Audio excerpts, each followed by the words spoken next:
नमस्कार. Prime time महाराष्ट्रामध्ये मी सुहास आपल्या सगळ्यांचं स्वागत करतो. सध्या महाराष्ट्राची जी अवस्था आहे ती महाराष्ट्राचे उद्योगमंत्री उदय सामंत हे जेव्हा राज ठाकरेंच्या घरी नाश्त्यासाठी गेले होते, त्या नाश्त्याला खिचडी होती, त्या खिचडीसारखी काहीतरी महाराष्ट्राची अवस्था झालेली आहे राजकारणाची. कोणी कोणाचे उमेदवार पळवतंय, कोणी कोणाचा पक्ष फोडतंय, म्हणजे नेमकं राजकारणात काय चाललंय याची एक संभ्रमावस्था तयार झाली आहे. पण काहीही झालं तरी या सगळ्याचा एक केंद्रबिंदू आहे आणि तो म्हणजे राज ठाकरे. महाराष्ट्रामध्ये कोणतीही एखादी महत्त्वाची घटना घडू देत किंवा निवडणुका येऊ देत, राज ठाकरे आणि त्यांचा पक्ष मनसे हा केंद्रस्थानी असतो. प्रत्येकाला असं वाटतं, प्रत्येक पक्षाला असं वाटतं की राज ठाकरे हे आपल्या सोबत असावेत. आत्ताही सगळं चित्र त्याच दृष्टीनं आहे. पण या सगळ्यामध्ये मनसेचं अस्तित्व कुठे आहे, मनसेच्या अस्तित्वाचं काय, हा एक प्रश्न मात्र निश्चित आहे आणि तो सगळ्यांनाच पडलेला आहे. अशा या सगळ्या प्रश्नांची उत्तरं आज आपल्याला मिळवायची आहेत आणि त्यासाठी आज आपल्याबरोबर आहेत मनसेचे तरुण तडफदार फायर ब्रँड असे नेते, जे मुंबईचे शहर अध्यक्ष आहेत, असे संदीप देशपांडे आज आपल्याबरोबर आहेत. संदीपजी, खूप खूप स्वागत तुमचं प्राईम टाईममध्ये. थोडंसं मागे जातो, मागे म्हणजे अगदी 2006 मध्ये जातो. 2006 मध्ये जेव्हा राज ठाकरेंनी आपला पक्ष स्थापन केला, मी तुम्हाला सांगतो, मी सुद्धा त्या काळामध्ये न्यूजमध्येच होतो. पण एक प्रचंड उत्सुकता की एक तर राज ठाकरे काहीतरी करतील, ते वेगळं करतील, कलात्मक करतील आणि सगळ्यांचा विचार बरोबर घेऊन काहीतरी करतील. जेव्हा त्यांनी आपल्या झेंड्याचं अनावरण केलं, अक्षरशः म्हणजे त्या झेंड्यामध्ये आम्ही जेव्हा रंग बघितले, निळा, हिरवा, केशरी, पांढरा, एक सर्वसमावेशक धोरण त्या ह्याच्यातनं प्रतीत होत होतं. पण आता हे सगळे रंग जे आहेत हे गळून पडले. मधल्या काळामध्ये आता भगवा आहे. भगवासुद्धा कधी अंगावर असतो, कधी तोही उतरवला जातो. नेमकं ही सगळी अवस्था 2006 नंतर ते आत्ता 2024 पर्यंत जर आपण बघितलं तर एक आज मनसेचे म्हणजे शिवसेनेपासूनचा तुमचा प्रवास आहे. त्यामुळे या तुमच्याच प्रवासाकडे तुम्ही कसं बघताय? पहिली तर गोष्ट, तुम्ही आत्ता असं म्हणालात की कधी भगवा अंगावर असतो, कधी भगवा उतरवला असतो. कधी उतरवला? कुठे? आत्ताच्या भाषणांमध्ये कुठे आहे तो? उतरवला कधी? शाल घालून कधीच भाषणं नाही गेली साहेब. झालं गे, मंदिरात गेले होते की? मंदिरात गेलेलं ठीक आहे, पण शाल घालून भाषणं नाही केली. आता एखाद्याने जर भगवी शाल घेतली असेल, समजा तर मंदिरात कोणी घालतात, ती घेतली तर ती भगवी शाल घेऊन फिरणारा नेता नाहीये माझा. शर्टपॅन्ट पण घालतात, ते वेगवेगळ्या गोष्टी त्यांच्या पेहरावामध्ये असतात. त्यामुळे शाल घेतली आणि काय झालंय माहिती आहे का सुहासजी, 2006चा जो आमचा प्रवास आहे किंवा काय, 2000 साधारण मला असं वाटतं 14 पासून एक सुरुवात झाली. महाराष्ट्र नवनिर्माण सेनेबद्दल एक जाणीवपूर्वक प्रचार केला गेला की आम्ही भूमिका बदलतो. आता माझा तुम्हाला एक प्रश्न आहे. आज तुम्ही संदीप देशपांडेला बोलवलंय इथे, काहीतरी सामाजिक कार्य करतो वगैरे म्हणून संदीप देशपांडेला इथे बोलवलंय. मला वाटतंय चांगलं, तुम्ही चांगलं बोलताय माझ्याबद्दल. उद्या हाच संदीप देशपांडे गेला आणि जाऊन कुठेतरी रेप केला किंवा मर्डर केला, तुम्ही माझ्याबद्दल चांगलं बोलाल का वाईट बोलाल? नाही, वाईट बोलणार. ती कृतीच वाईट आहे. आणि मग तुम्ही भूमिका बदलली का? म्हणजे तुम्ही जे बोलताय माझ्याबद्दल ते माझ्या कृतीवरनं बोलाल की नाही? हो, बरोबर ना? बरोबर. याचा अर्थ काही भूमिका बदलली नाही. 2012ला जेव्हा राजसाहेब गुजरातला गेले होते तेव्हा मोदींचं काम त्यांना चांगलं वाटलं. त्यांनी भूमिका मांडली की हा माणूस देशाचा पंतप्रधान झाला पाहिजे. बरोबर आहे? त्या कृतीवरनं मांडली. 2014 नंतर जेव्हा ते निवडून आले, त्याच्यानंतर नोटबंदीसारखे जे निर्णय घेतले ज्याचा काहीही फायदा झाला नाही, उलट आपलं नुकसान झालं, असे 2-4 निर्णय जे आहेत ते त्याची कृती चुकीची होती. आमचं असं म्हणणं होतं की एवढं चांगलं बहुमत हे राजीव गांधी नंतरच पहिल्यांदा कोणाला तरी मिळालंय, तर त्या बहुमताचा वापर करून देशाचा विकास होणं अपेक्षित होतं. त्याच्याऐवजी भलते निर्णय घेतले जात होते नोटबंदीसारखे, ज्याचा काही उपयोग नव्हता. चुकीचे निर्णय घेतले झाले ते. तर त्या कृतीला विरोध केला आम्ही 2019 निवडणुकीमध्ये. आता कृतीला विरोध करणं याला भूमिका बदलणं म्हणतात का, हा माझा पहिला प्रश्न. दुसरं, मला असं प्रामाणिकपणे वाटतं की भूमिका बदलणं याची आता व्याख्या करायची गरज आहे. मी भारतीय जनता पक्षाबरोबर इलेक्शनच्या वेळेला युती केली आणि इलेक्शन नंतर मला मुख्यमंत्रीपद मिळावं म्हणून मी जाऊन पवार साहेबांच्या मांडीवर जाऊन बसलो. त्याला भूमिका बदलणं असं म्हणतात. तर त्यावेळेला काय होतं, मीडियाचा प्रॉब्लेम काय झालाय की आम्ही केलं तर भूमिका बदलली आणि उद्धव ठाकरेंनी केलं तर मुत्सद्दीपणा. हे असे दुहेरी मापदंड मला असं वाटतं लावण्यात येऊ नये, किंवा जाणीवपूर्वक मीडियातले काही लोक हा प्रचार करतात मनसेबद्दल की भूमिका बदलतात वारंवार. एक उदाहरण सांगायचं की बाबा ही तुम्ही भूमिका बदलली. आम्ही काय त्यांच्याबरोबर युती केली नाही, आत्तापर्यंत आमची कोणाबरोबर युती झाली नाही, आम्ही कोणाबरोबर युतीत लढलो नाही. आत्तापर्यंत आम्ही जे काय आहे ते आमचं. मग आम्ही एखाद्यावर टीका केली किंवा एखाद्याबद्दल चांगलं बोललं, याच्यात भूमिका बदलणं कुठे आलं? मग हेच ना, म्हणजे आता तुम्ही 2012चा उल्लेख केलात, 2014चा उल्लेख केलात, 2017मध्ये 2019मध्ये तुम्ही पुन्हा अगदी लाव रे तो व्हिडिओ करून या देशामध्ये ही दोन माणसं नकोत, मोदी आणि शहा, असं ठामपणाने जाहीर म्हणलेला आहात. हो, बरोबर आहे. 2023मध्ये पुन्हा मग काय चांगलं वाटलं, म्हणजे मी तुम्हाला तेच सांगितलं, कुठली कृती चांगली वाटली की आम्हाला त्याच्यानंतर 2019 ते 2024 याच्यामधला जो काळ होता त्यावेळेला जो 370 कलम आणि ह्या ज्या भूमिका त्यांनी घेतल्या त्या भूमिका चांगल्या वाटल्या, पाठिंबा दिला. एखादा माणूस चांगला म्हणतोय तर मी ह्याच्याबद्दल आधी वाईट बोललेलो म्हणून मी सतत वाईट बोलायचं, हा दबाव कशाबद्दल आमच्यावर? जेव्हा आम्हाला एक चुकीचं वाटलं, 2019ला नोटबंदी चुकीची वाटली, 2019चे काही निर्णय चुकीचे वाटले, त्याच्याबद्दल त्यांनी लावरे ते व्हिडिओ जाऊन जी टीका केली ती कठोर टीका केली. 2024मध्ये 370 कलम 2024च्या आधी 370 कलम रद्द झालं, अनेक निर्णय झाले, आम्हाला योग्य वाटले. त्यांचं अभिनंदन करणारे पण पहिले राज ठाकरेच होते. म्हणजे तुमची भूमिका जी ठरते ती समोरच्याच्या कृतीवर ठरत असते. माझी भूमिका, तुम्ही माझ्याशी कसे वागताय किंवा तुम्ही लोकांशी कसे वागताय याच्यावर माझी भूमिका राहणार ना. बरोबर आहे. मग याच्यात भूमिका बदलणं कसं म्हणतात? तुम्ही बदललात माझी भूमिकाही बदलणार. तुम्ही चांगले वागलात तर मी चांगलंच बोलणार, तुम्ही वाईट वागलात तर मी वाईटच बोलणार. याच्यात भूमिका बदलणं कुठे? मग मला एकाचं उत्तर द्या. 2019मध्ये तुम्ही शरद पवारांची मुलाखत घेतली, तेव्हा शरद पवारांचे गोडवे तुम्ही गायलेत. त्याच्यानंतर आत्ताच्या काळामध्ये शरद पवार या माणसांनी या महाराष्ट्राच्या राज्यामध्ये जातीपातीचं राजकारण पेरलं. आता ते पेरलं ते काय आज पेरलं नाही किंवा 2019ला पेरलं नाही, ते आधीपासूनच पेरलं. मग तोपर्यंत जाणीव झाली नाही का की जातीपातीचं राजकारण शरद पवारांनी या महाराष्ट्रामध्ये पेरलं? ती जाणीव 2019 नंतर का झाली? मग याला भूमिका बदलणं म्हणतात का नाही म्हणतात? तुम्ही मुलाखत पाहिलीत का पवार साहेबांची? हो, म्हणजे अगदी कुठे गुणगान केलंय? गुणगान शरद पवारांच्या बरोबर नाही, तुम्ही माझी मुलाखत घेताय, हो, तुम्ही माझं गुणगान करताय का? नाही. राज ठाकरेंनी त्यांची मुलाखत घेतली तेव्हा त्यांचं काय गुणगान केलं याचं मला एक हे सांगा ना. कितीतरी वेळा राज ठाकरे व्यासपीठावरनं म्हणलेत की शरद पवारांसारखा मुत्सद्दी राजकारणी नाही, शरद पवारांसारखा. पण मग ते खोटं आहे का? नाही ना. बघा काय होतंय तुमचा प्रॉब्लेम की भूमिका बदलणं कशाला म्हणतात. मला असं वाटतं मुळात ही व्याख्या आपण चुकीची करतोय का, असं नंबर 1 मला वाटतं. शरद पवार मुत्सद्दी आहेत असं मी म्हटलं, याचा अर्थ त्यांनी जातीपातीचं राजकारण केलं नाही असं मी म्हटलं का? नाही. मग आपण भूमिका बदलणं कशाला म्हणतोय? का जाणीवपूर्वक ही गोष्ट आमच्यावर लादली जाते की तुम्ही भूमिका बदलली. हा कदाचित बाकीचे आमचे विरोधी पक्ष आहेत त्याने तयार करायचा जो नॅरेटिव्ह आहे तो आपण का फॉरवर्ड करावा? मला असं वाटतं आपण ह्या सगळ्याकडे मीडिया म्हणून तुम्ही या तटस्थपणे या सगळ्या भूमिकांकडे बघणं आवश्यक आहे. कोणतरी सांगते की मनसेने भूमिका बदलली म्हणून मीडियाने पण त्याच पद्धतीचं नॅरेटिव्ह चालवणं मला असं वाटतं हे मला थोडं ऑब्जेक्शनेबल वाटतं, मला पटत नाहीये. याचं कारण असं की पवारांची जर मुलाखत घेतली ना तर त्यावेळेला पवारांच्या तोंडून राजसाहेब ठाकरेंनी काय काय वधवून घेतलं ते परत एकदा तुम्ही मुलाखत बघितली तर तुमच्या लक्षात येईल.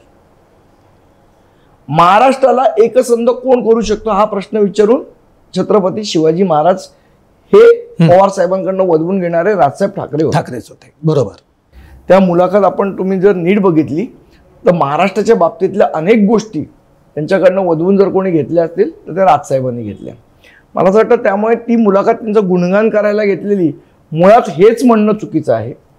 आता एखाद्याची मुलाखत घेणं म्हणजे त्याचं गुणगान करणं असा अर्थ होत असेल तर धन्यवाद, आज तुम्ही माझं गुणगान करताय. नाही, म्हणूनच आता एक प्रश्न असा करतो. ठीक आहे, मला कसं आहे संदीपजी की तुमच्याशी बोलणं आणि त्यातून काय राज ठाकरेच्या तालमीत तयार झाले त्यामुळे बोलता येणार नाही. पण आपण भूमिका म्हणून मला मान्य केलं, मी हे तुमचं सगळं मान्य केलं. पण सतत आता एक लक्षात घ्या, तुम्ही मला आज सुहास खूप छान बोलतो असं म्हणणार, 2 वर्षानंतर सुहास बोलला नाही चांगला, तुमची टीका बरोबर आहे. पण हे सतत जे बदलत जाणं, ऐका ना, माझं पूर्ण ऐकून घ्या.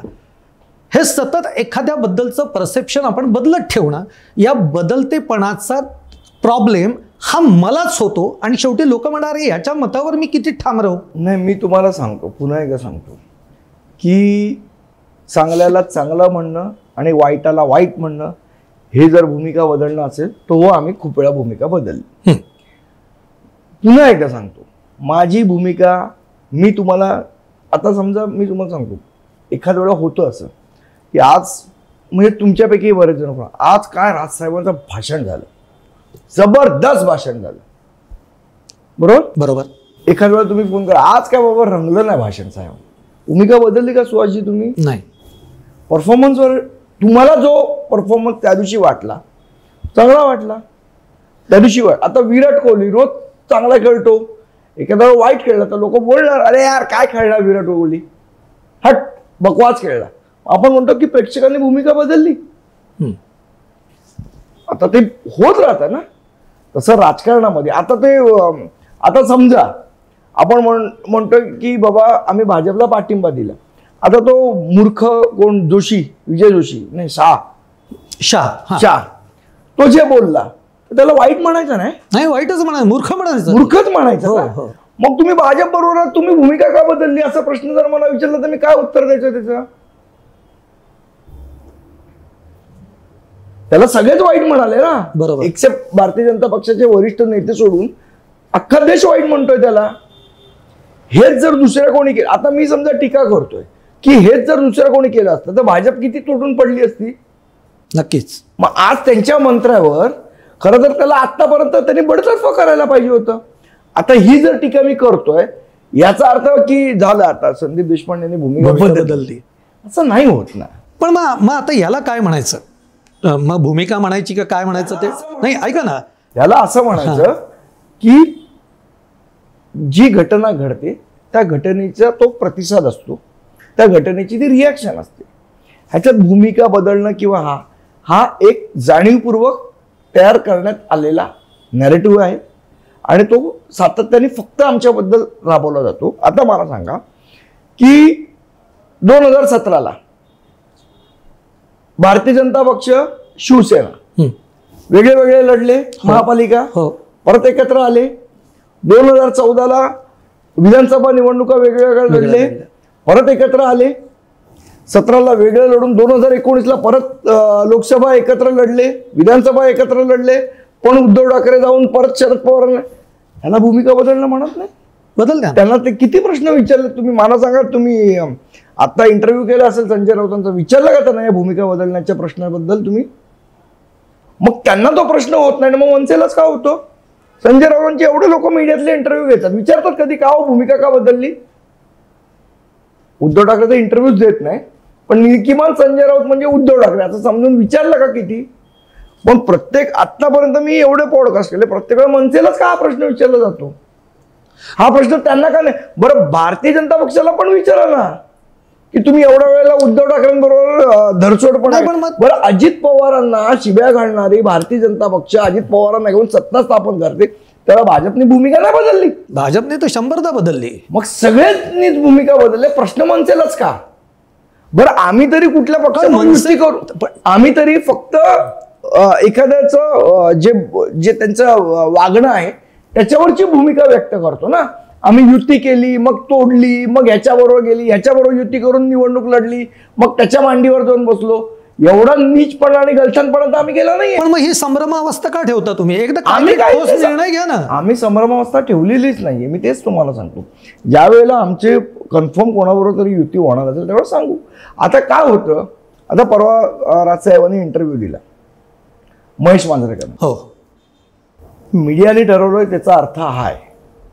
नाही ऐका ना, हा, तो अख्खा इंटरव्ह्यू मला माहिती आहे का त्या वाक्याचा अर्थ काय होतो? जे राज ठाकरेंचा व्हिडिओ व्हायरल झाला त्याचा अर्थ तुम्हीच सांगा मला. नाही, मी सांगतो ना. हा. काय आहे, मी ज्या दृष्टिकोनातून एखादी गोष्ट बघतो तर मला ते तसं वाटायला लागतं. हा एक मानवी स्वभाव आहे, आपल्या सायकोलॉजीचा भाग आहे.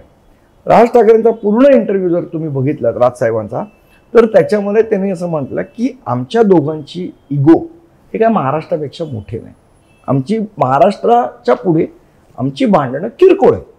बरोबर बरोबर. याच वाक्यावरनं सगळ्या मीडियाने अर्थ काढला की राज ठाकरेंनी काय युतीचा हात पुढे केला का. नाही, पुढचं वाक्य आहे ना, पुढचं आहे राज ठाकरेंचं वाक्य.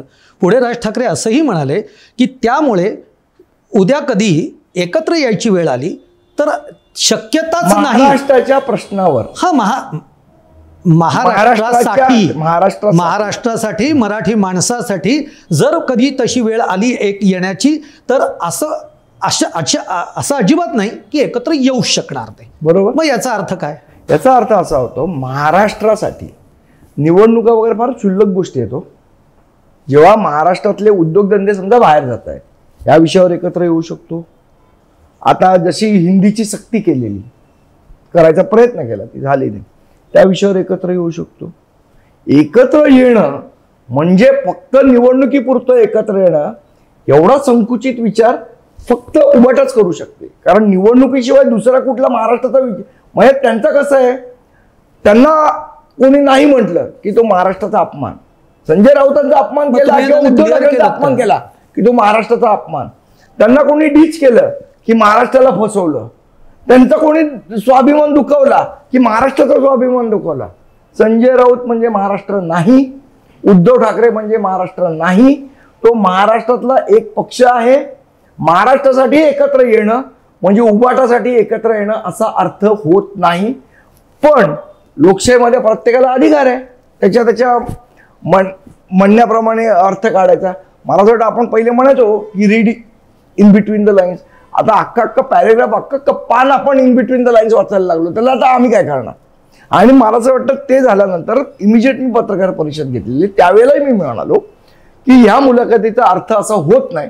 पण सगळ्या मीडियाने जर ठरवलं होतं की या मुलाखतीचा अर्थ असाच होतो, त्याला आम्ही काय करणार. आता तुम्ही अर्थ बरं त्याच्यात कुठे असं म्हणाले की राजकीय दृष्ट्या आम्ही एकत्र यायला का, असा शब्द होता. नाही नाही नाही, महाराष्ट्रासाठी ना. बरोबर. महाराष्ट्रासाठी म्हणजे निवडणूक का.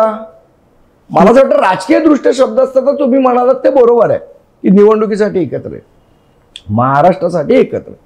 समजा महाराष्ट्रामध्ये ज्या पद्धतीने परप्रांतीयांचं आक्रमण होत आहे, महाराष्ट्रामध्ये मराठी माणसाला घर नाकारलं जात आहे, महाराष्ट्रामध्ये मराठी माणसाला खाण्यापिण्याच्या सवयीवरनं त्याला सोसायटीमधून हाकलून दिलं जात आहे, ह्याला महाराष्ट्र म्हणणार ना. का दोन एकत्र येऊन महापालिका जिंकली म्हणजे महाराष्ट्र झाला का. मला असं वाटतं संकुचित विचार करण्याची जी सवय आहे त्यांना लागली, ती सवय इथल्या माध्यमांनी घेऊ नये एवढं माफक अपेक्षा आहे आमची. मग संदीपदा, या तुमच्या उत्तरावरनं असं समजायचं का की याच्या पुढच्या काळामध्ये जे राजसाहेब ठाकरे बोलले ते महाराष्ट्राच्या मराठी माणसाच्या कुठल्याही मुद्द्यावर एकत्र येणं असेल, ते दोन पक्ष एकत्र येतील किंवा त्यांची युती होईल किंवा दोन भाऊ एकत्र येतील असा याचा अर्थ होत नाही असं तुमचं म्हणणं आहे? त्या मुलाखतीतनं असा अर्थ निघत नाही असं माझं स्पष्ट आणि ठाम म्हणणं आहे. हां, आता युती करायची असेल, उद्धव ठाकरे प्रस्ताव देतील, तो राजसाहेब ॲक्सेप्ट करतील किंवा नाही करणार, किंवा राज ठाकरे त्यांना प्रस्ताव देतील, तो ते ॲक्सेप्ट करतील किंवा नाही करतील, हा त्या दोन्ही वरिष्ठ नेत्यांचा विषय. पण मग प्रस्ताव मुलाखतीतनं काय अर्थ निघाला ते मी तुम्हाला सांगितलं. बरोबर की हा अर्थ निवडणूक राजकारण हा अर्थ नव्हता, महाराष्ट्राच्या व्यापक विचाराचा अर्थ होता. तर कोणी तो संकुचितपणे घेतला असेल तर आम्ही काय. पण मग त्या व्यापक विचाराचा प्रस्ताव गेला का तुमच्याकडनं त्यांना? नाही, का देऊ आम्ही. तुम्हीच तर पहिल्यांदा बोललात ना. नाही, मी तुम्हाला काय म्हटलं की आमचा राजकीय प्रस्ताव नव्हता, त्या मुलाखतीतला कुठलाही राजकीय प्रस्ताव दिलेला नाही. असं मी म्हटलं तुम्हाला. हां, मग आम्ही प्रस्ताव द्यायचा विषय कुठे आला? अरे पण वाचा तर तुम्हीच फोडली की असं जर काही असेल तर नाही, परत तुम्ही त्याच गोष्टीवर येत आहे. मी म्हटलं की आम्ही असं म्हटलेलं त्या मुलाखतीत जे राजसाहेब म्हणाले की महाराष्ट्राच्या एखाद्या मुद्द्यावर एकत्र यायचं असेल तर आमची भांडणं त्याच्या पुढे क्षुल्लक आहेत. याचा अर्थ निवडणुकीसाठी एकत्र येऊ असं ते म्हणालेले आहेत असं मला मी कुठेही कुठं म्हणतोय जाणवलं नाही. निवडणुकीसाठी? मी असंच म्हणतोय मराठीच्या मुद्द्यावर, महाराष्ट्राच्या मुद्द्यावर याच्या पुढच्या काळामध्ये आपण एकत्र येऊ, निवडणुकीसाठी नाही, असा प्रस्ताव त्यांना दिला का? तो आम्ही त्याच्यातच दिलाय. पण त्यांना त्यांचा विषय कशात निवडणूक दिलाय? आता मुलाखतीतच म्हणाले ना साहेब. मग त्यांनी त्याला होकार दिला, सकारात्मकता दिली त्यांनी. ठीक आहे, एखादा मुद्दा आला तेव्हा बघू येतात का एकत्र. जेव्हा येईल मुद्दा तेव्हा बघू उद्धव ठाकरे एवढं मोठं मन दाखवतात का. निवडणुकीचा प्रस्ताव तुम्हाला मी सांगतो. 2014 विधानसभा निवडणूक, भारतीय जनता पक्ष शिवसेना युती तुटलेली. त्यावेळेला उद्धव ठाकरेंनी राज ठाकरेंना फोन केला की आपण एकत्र येऊ, बघ भाजप कसं माझ्याबरोबर वागले तू बघितलं असशील. त्याप्रमाणे त्यांचं ठरलं. नंतर असंही ठरलं की आमच्याकडनं बाळा नांदगावकर, नितीन सरदेसाई, त्यांच्याकडनं अनिल देसाई, अनिल परब हे बोलणी करतील. आणि म्हणून आम्ही आमचे एबी फॉर्म थांबवले. त्याच्यानंतर यांनी फोन उचलणं बंद केलं, ह्याने आम्हाला संपर्क केला नाही, आम्हाला एबी फॉर्म वाटेपर्यंत फसवलं. बरोबर. 2017 बृहन्मुंबई महानगरपालिकेची निवडणूक, उद्धव ठाकरेंना मी त्या गोष्टीमध्ये इन्व्हॉल्व होतो म्हणून एवढ्या अधिकार वाढवून सांगतोय मी. मातोश्रीला जाऊन आमचे संतोष दुरी भेटले त्यांना. त्याच्या आधी त्यांच्याबरोबर बोलणी चालू होती एका मध्यस्था थ्रू, तोही त्यांच्या घरचाच मध्यस्थ होता, त्याच्या थ्रू बोलणी चालू होती. एकत्र यायचं ठरलं. 22 का 23 जानेवारीला, मला आठवत नाही एक्झॅक्ट, 21 किंवा 23 जानेवारीच्या मध्ये उद्धव ठाकरे असे म्हणाले की 26 जानेवारीला मी भारतीय जनता पक्षाबरोबर युती तोडतोय, त्याच्यानंतर आपण एकत्र बसून जागा वाटपाचा विषय मार्गी लावू. तेव्हाही त्यांना म्हटलं संतोष दुरे की मी राजसाहेबांना फोन लावतो, तुम्ही फोनवर त्यांच्याशी बोलणं करा. नाही, राजाचा नंबर माझ्याकडे आहे, मी पाहिजे तेव्हा फोन लावू शकतो त्याला. पण आमचं हे लग्न मोडू द्या, आपण साखरपुडा करू, हे उद्धव ठाकरेंचं वाक्य. त्याच्यानंतर उद्धव ठाकरेंनी फोन घेणं बंद केलं. नांदगावकर साहेब मातोश्रीवर गेले, दादरवरनं मातोश्रीवर गेले, ते वरनं खाली आले नाही. एवढे सगळे कटू अनुभव असताना आता प्रस्ताव आम्ही द्यायचा परत. सोजी तुम्ही सांगा, मी जर असं तुम्हाला इंटरव्ह्यूला येतो फसवलं आणि तुमचा फोन पण नाही घेतला, नंतर असं 2दा केलं, तुम्ही तिसऱ्यांदा मला बोलवाल का इंटरव्ह्यूला? शक्यता कमी राहील ना. आणि तरी तुम्ही मला विचाराल की आणि मी तुम्हाला काय मग सुभाषजी कधी बोलवतो इंटरव्ह्यूला, असं जर तुम्हाला विचारलं तर तुमच्या मनात राग नाही येणार? येईल. तर तिसऱ्यांदा तुम्ही काय एक्सपेक्ट कराल की संदीप देशपांडे स्वतः फोन करेल की सुभाषजी मी येतो हा इंटरव्ह्यूला, ठीक आहे, आज आपण 2 वाजता इंटरव्ह्यू करूया, तर तुम्हाला बरं वाटेल ना. मग आताही सुभाषजी काय म्हणताय? नाही होत ना. एक थेट प्रश्न विचारू का? बोला. तो जो अर्थ तुम्ही काढलाय राज ठाकरेंच्या मुलाखतीतला, जो तुम्ही आता मला सांगितलात, तो राज ठाकरेंना पण तोच अभिप्रेत आहे का अर्थ? का तो तुम्ही काढलाय आणि तुम्हाला वाटतोय आणि तुमचा विरोध आहे का? थेटच विचारतो की ही युती व्हायला तुमचा विरोध आहे का? बघा, माझा जर विरोध असता ही युती व्हायला, 2017ला मी चपला घातल्या नसत्या ना तिकडे. काय आहे, जेव्हा आपण पक्ष म्हणून विचार करतो तेव्हा समोरचा माणूस रिलायबल आहे की नाही, एवढं तर राजकीय अक्कल आम्हाला राजसाहेबांच्या कृपेने मिळालेली आहे. समोरचा माणूस रिलायबल नाही आहे किंवा त्यावर रिलायबल नाही आहे हे 2 वेळेला आम्हाला दिसलं, तर तिसऱ्यांदा आम्ही कुठल्या जीवावर बोलू की युती व्हायला पाहिजे म्हणून? तुम्ही सांगा ना मला. नक्की बरोबर आहे. पण आता त्याला जोडून मग मी पुढचा एक, आता म्हणजे या विषयावरचा शेवटचा प्रश्न. आणि माझा विरोध असण्याचा, हे बघा, जर राजसाहेबांनी ठरवलं की युती करायची तर संदीप देशपांडे जे राजसाहेब म्हणतील ते फॉलो करणार आहे. ते तर आहेच. मी तुम्हाला असंही म्हटलं नाही आता तुम्हाला सांगता की युती होऊच नाही असं मला वाटतं. मी तुम्हाला घटनाक्रम सांगितलं. या घटनाक्रमात पण तुम्हाला काय वाटतं, युती व्हावी का न व्हावी? नाही, मी कोण ठरवणार हो? हे बघा, हे सगळेच उत्तर देतात, पण मी तुम्हाला म्हणतो की कार्यकर्ता, पदाधिकारी, आज नेते, शेवटी कुठलाही पक्षप्रमुख काय म्हणतो की मी माझ्या कार्यकर्त्याशी सल्लामसलत करतो, त्यांच्या काय भावना आहेत त्या जाणून घेतो. मी तुमची भावना विचारतो, युती व्हावी का न व्हावी, तुम्हाला काय? मला वाटतं या जर तरच्या प्रश्नाला उत्तर जर मी आत्ता दिलं तुम्हाला तर ते चुकीचं ठरेल, म्हणून मी देणार नाही. स्पष्ट सांगतो तुम्हाला, कारण त्याचे चुकीचे संदेश शिवसेना काढते आणि ते तसे काढतील म्हणून मला उत्तर द्यायचं नाही.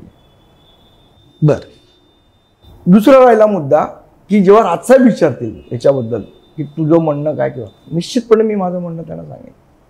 बरोबर आहे, ठीक आहे. हे आत्ता चॅनलवर सांगणार ठीक आहे. आपण आता या सगळ्या शब्दच्छलांमध्ये जे आता गेलो की त्यांचा काय अर्थ निघतो वगैरे, मी आता थेट असं विचारतो की आत्ताचा सगळा राजकारण जर आपण बघितलं, हे बघा, शिवसेना फुटली, आता शिंदे गट, इकडे भाजप, आज त्यांच्यामध्येही काय लाथाळ्या चालू आहेत त्याही आपण बघतो आहोत.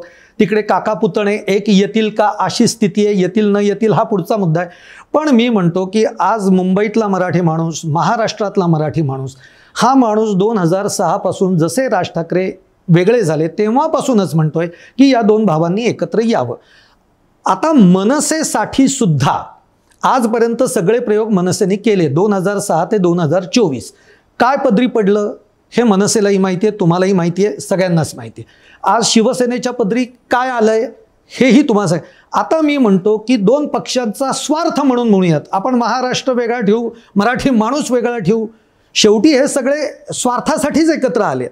मग या दोन भावांनी किंवा या दोन पक्षांनी एकत्र येऊन जर महाराष्ट्राचा कारभार केला तर तो जास्त आनंददायी ठरेल असं वाटत नाही? अहो, तुम्ही हे सगळे प्रश्न आम्हाला विचारताना शिवसेनेला वाटतं ना एकत्र यावं उभाटाला, त्यांना आता वाटतंय, ते म्हणतात आम्ही आता सकारात्मक होतो. ठीक आहे, 2 वेळेला त्यांनी आम्हाला फसवलं.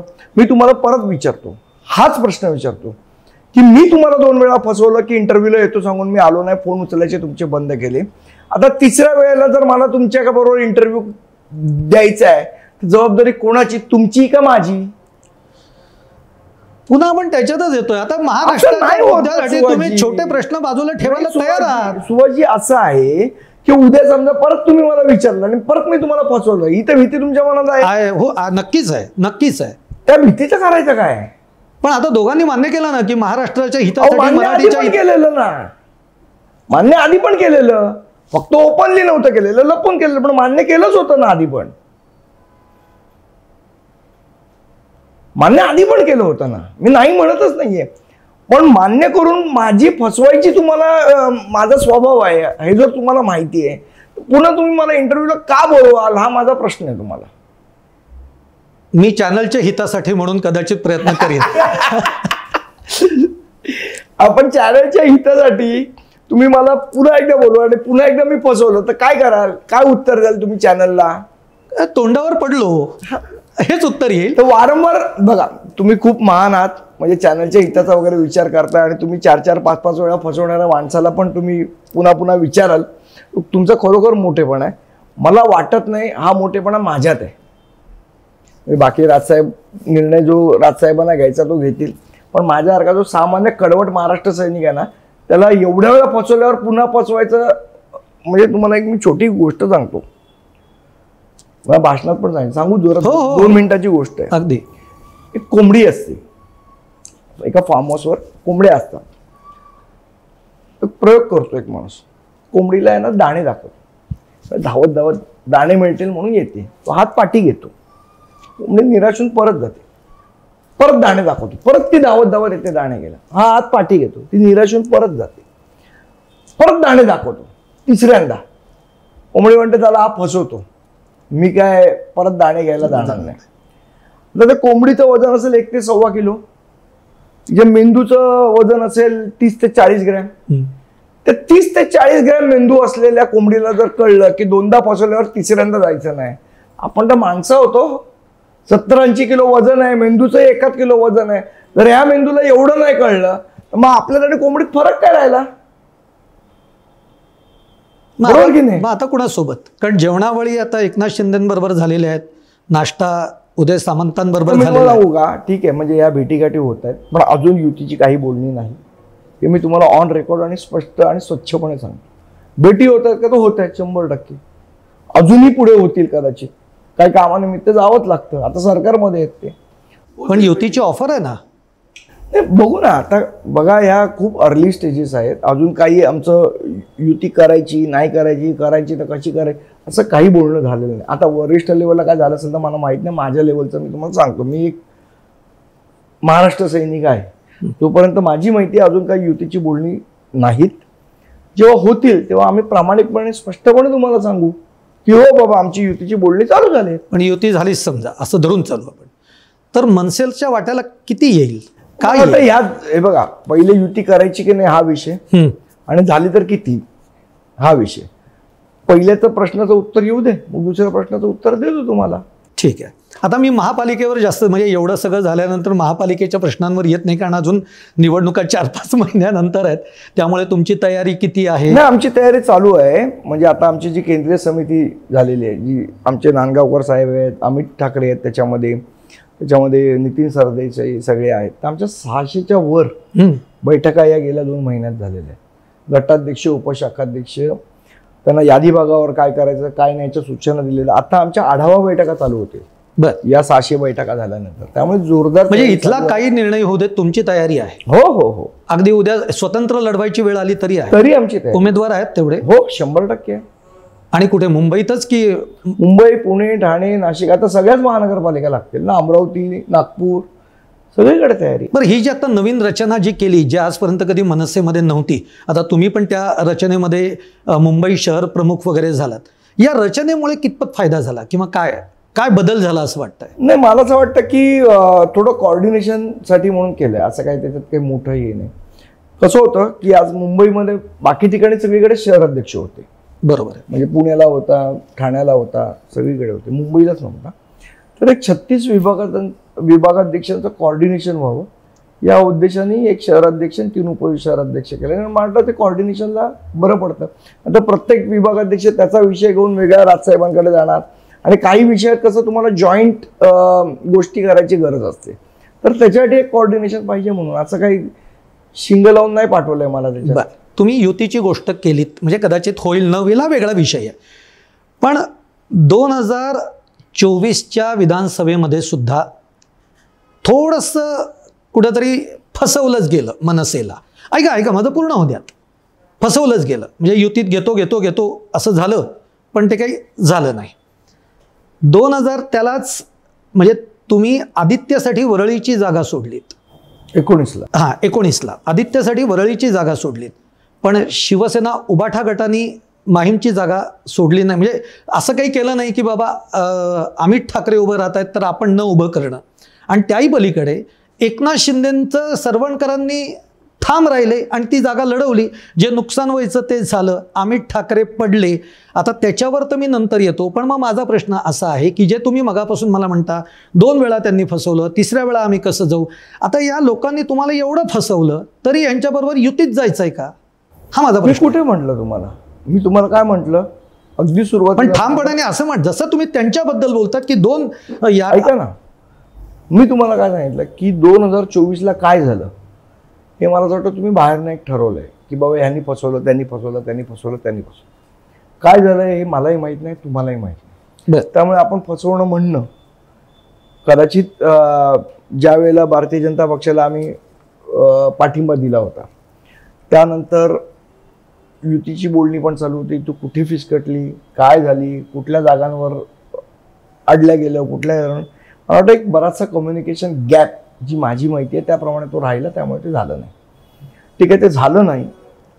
आता युतीचं होईल नाही होईल मला माहीत नाही, पण तरी त्यानंतर एकनाथ शिंदे येऊन राजसाहेबांना भेटले. मला एक सांगा हो, मान्य, बाकीचे लोक पण त्यांचे येऊन भेटले, किंवा काय देवेंद्र फडणवीस मुख्यमंत्री झाले येऊन भेटले. आमचा एक आमदार नाही, एक खासदार नाही, काहीच नाही. तरी जे त्यावेळेला मिसअंडरस्टँडिंग झालं असेल, जे काय झालं असेल, तरी रिलेशन बरकरार आहे ना. हो. आता मला सांगा की उद्धव ठाकरेंच्या शपथविधीला राजसाहेब गेले होते, बरोबर. राजसाहेबांना आमंत्रण द्यायला कोण आलं होतं?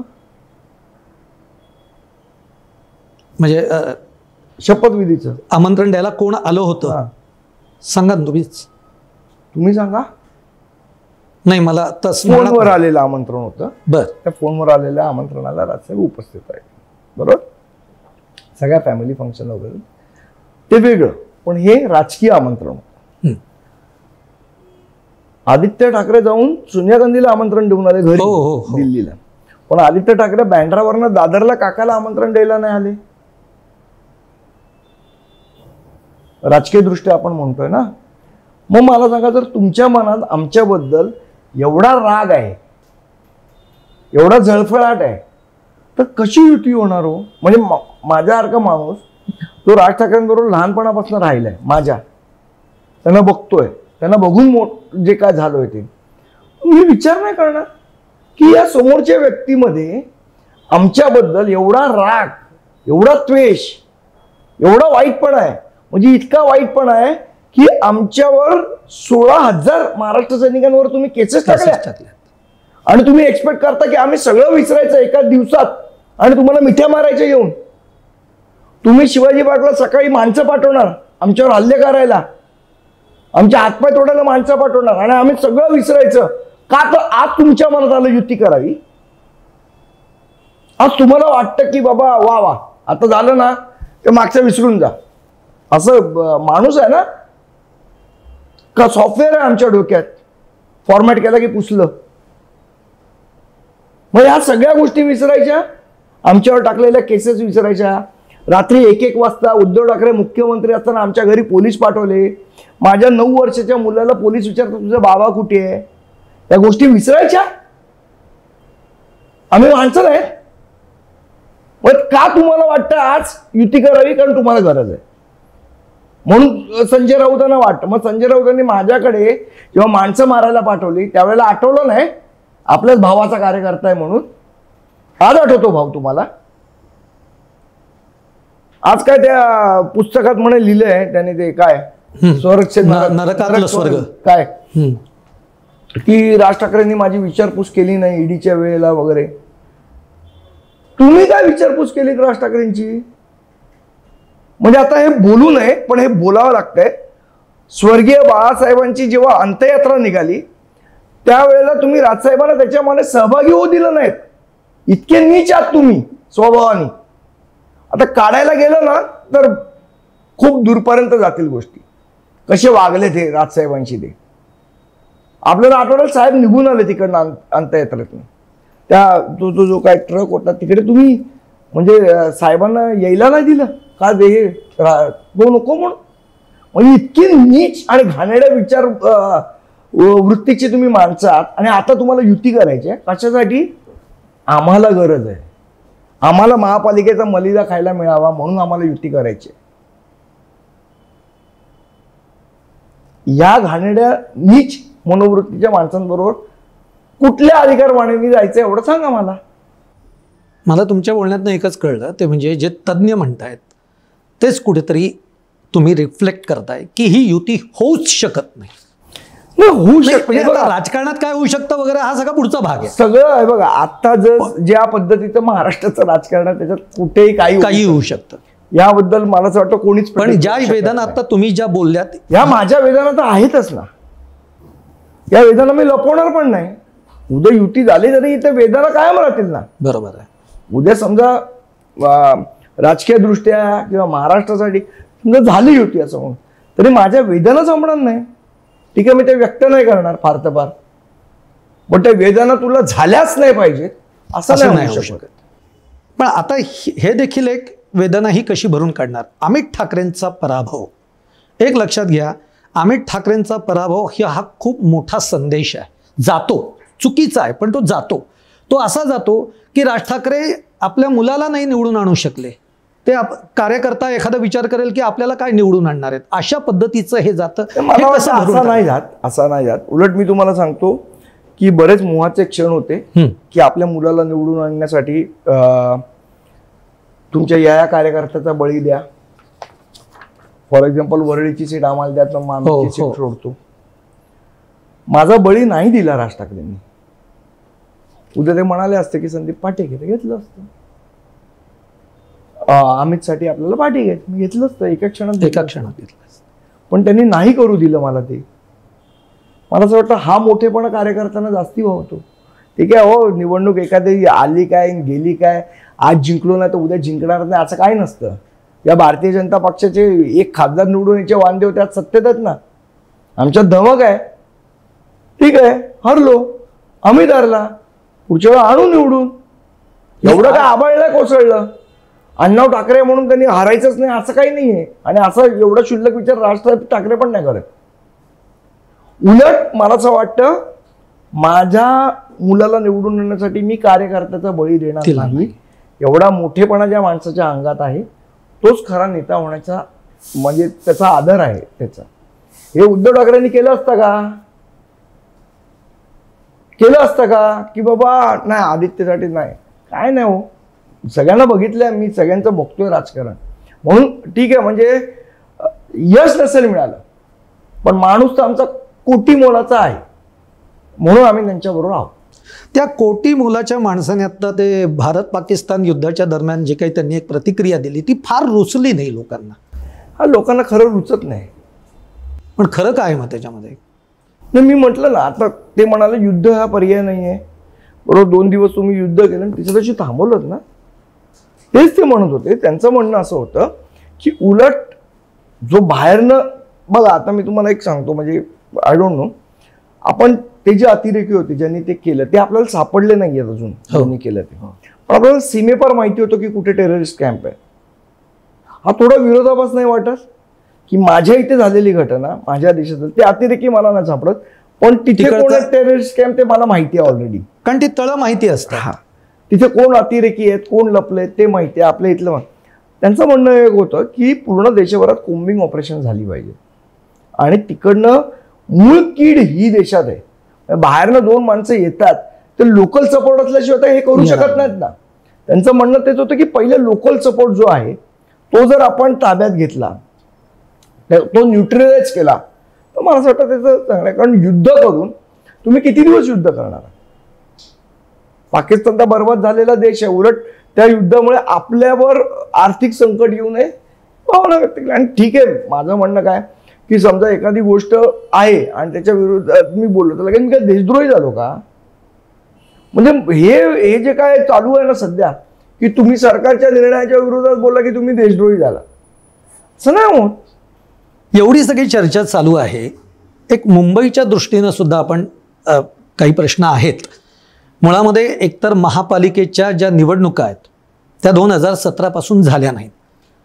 म्हणजे नगरसेवकच नाही आहेत. 2024 उजाडलं तरी कामं कशी चाललेली आहेत लोकांनाही कळत नाही आहे. आणि काय प्रशासक आहे. एक तर रस्त्याची आत्ता काय अवस्था आहे मुंबईच्या, तुम्हाला काही वेगळं सांगायची गरज नाही. पाण्याची तीच अवस्था आहे. नगरसेवक नाही आहेत. कुणाकडे मांडावं हे कळत नाही आणि प्रशासकीय कारभार असल्यामुळे भ्रष्टाचार वाढला आहे. कसं बघता या प्रश्नांकडे?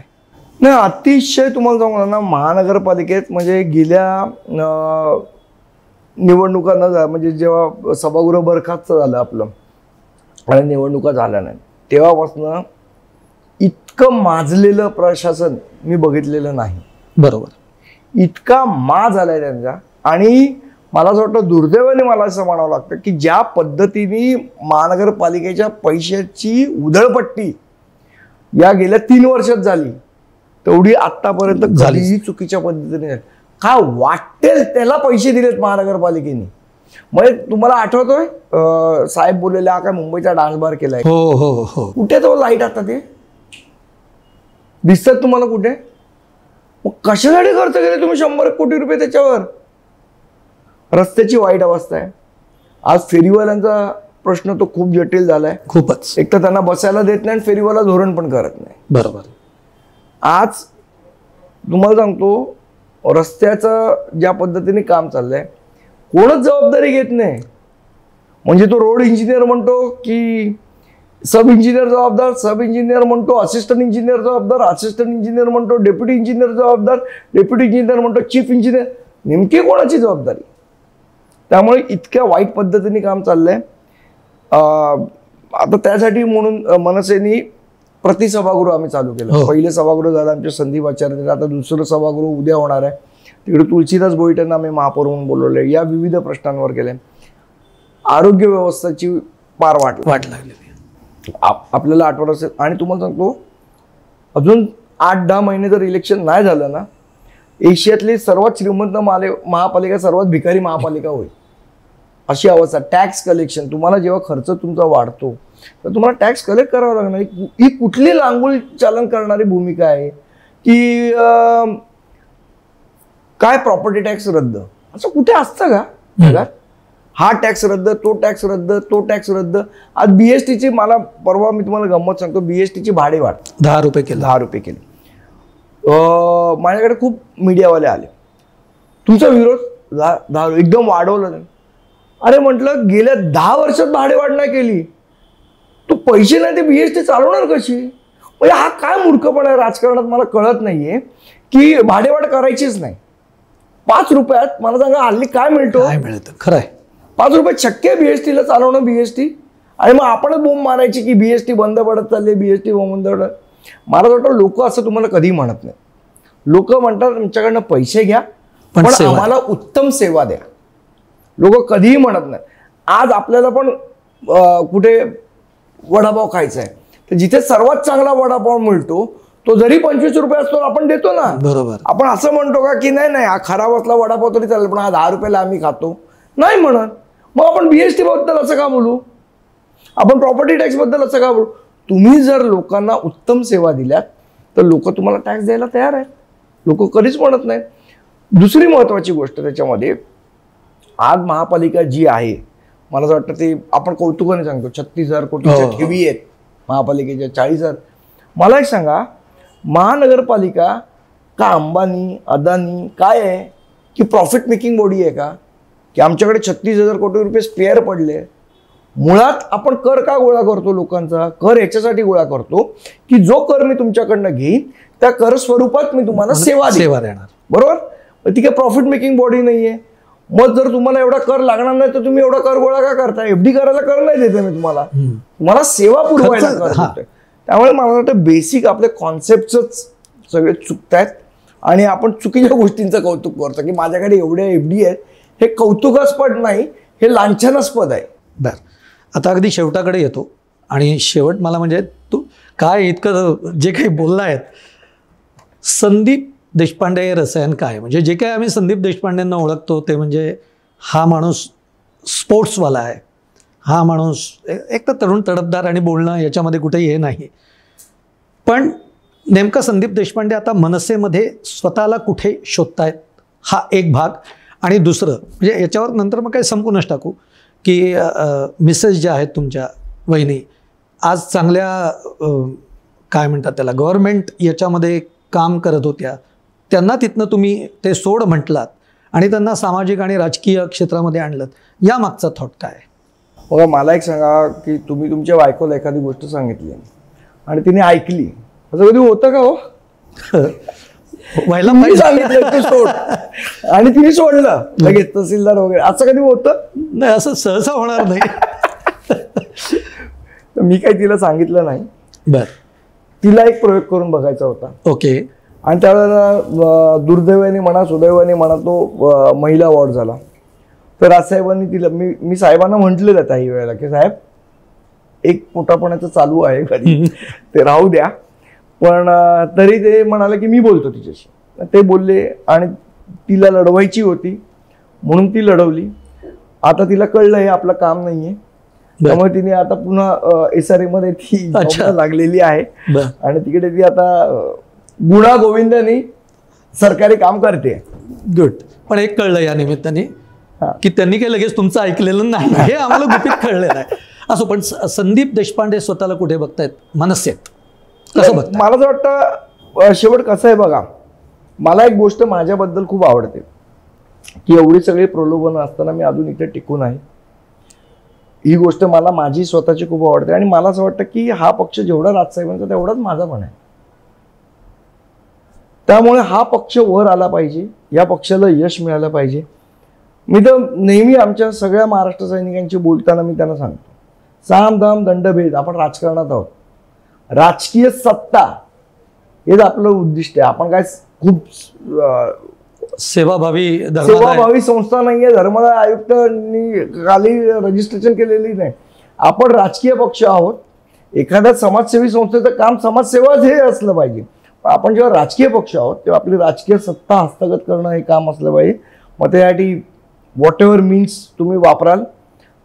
थोडे एथिकल पण पाहिजेत ते, पण ठीक आहे. आता ज्या पद्धतीचं राजकारण दुसरे लोक करतात, तुम्हाला सर्व्हाइव्ह होण्यासाठी त्या पद्धतीचंच राजकारण करावं लागेल. सर्व्हाइव्ह झालो तर एथिकल करू, पण सर्वात नाही झालं तर काय करणार. काय करणार. त्यामुळे मी काही असले विधिनिषेध मानत नाही, पण आम्ही जे करू ते निदान मला स्वतःला आरशात बघता येईल इतक्या स्वच्छपणे करू, रात्रीची झोप लागेल इतक्या शांततेने करू. इतक्याशा म्हणजे याच्यावरनं मला एकच आठवलं की राजसाहेब ठाकरे पहिल्याच वेळेला असं म्हटले होते की माझ्याबरोबर जो कार्यकर्ता असेल त्याच्या घरच्यांना हा अभिमान वाटेल की हा चांगलं कामच करतो आहे. धन्यवाद संदीपजी, तुम्ही एक तर वेळ दिलात आम्हाला आणि खूप मनमोकळ्या गप्पा मारल्यात त्याबद्दल मनापासून आभार. धन्यवाद.